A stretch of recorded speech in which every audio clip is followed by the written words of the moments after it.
Всем привет! Сегодня приготовим очень вкусный домашний батон. Количество указанных ингредиентов на 2 батона.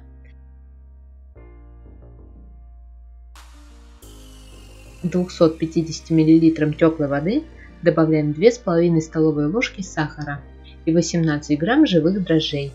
Все хорошо размешиваем до растворения дрожжей с сахаром и отставляем в сторону минут на 10-15, чтобы дрожжи ожили. Спустя 15 минут к дрожжам добавляем 1 чайную ложку соли и 1 столовую ложку сметаны. Все хорошо размешиваем. Затем вливаем дрожжевую смесь к 500 граммам просеянной муки. Немного замешиваем тесто. Затем вливаем 2 столовые ложки растительного масла. Продолжаем замешивать тесто, пока оно не соберется в комок. Также это тесто можно замесить вручную. После вымешивания собираем тесто в шар. Тесто должно получиться мягким и не липнуть к рукам. Кладем сформированный шар теста в миску, накрываем миску пакетом либо пищевой пленкой и ставим в теплое место на 50 минут. Спустя 50 минут тесто поднялось. Вынимаем его из миски на поверхность, припыленную мукой.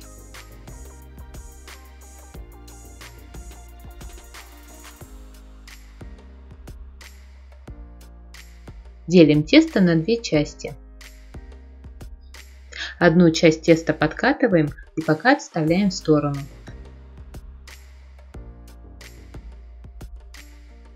Вторую часть теста растягиваем пальчиками в прямоугольную форму и формируем батон.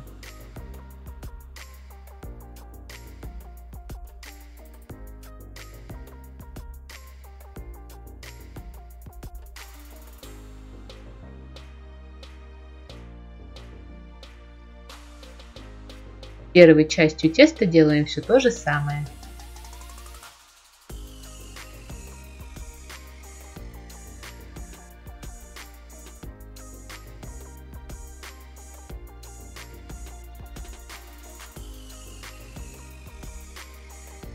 Перекладываем заготовки батонов на противень, застеленный пергаментной бумагой.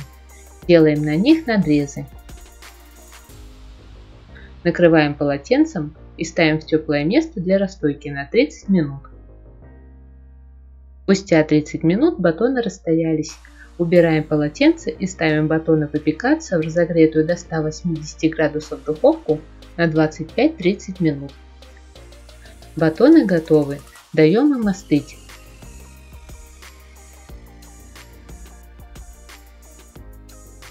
Вот такие воздушные, как пух, мягкие, а главное очень вкусные батоны получились. Желаю вам приятного аппетита и до новых встреч. Всем пока!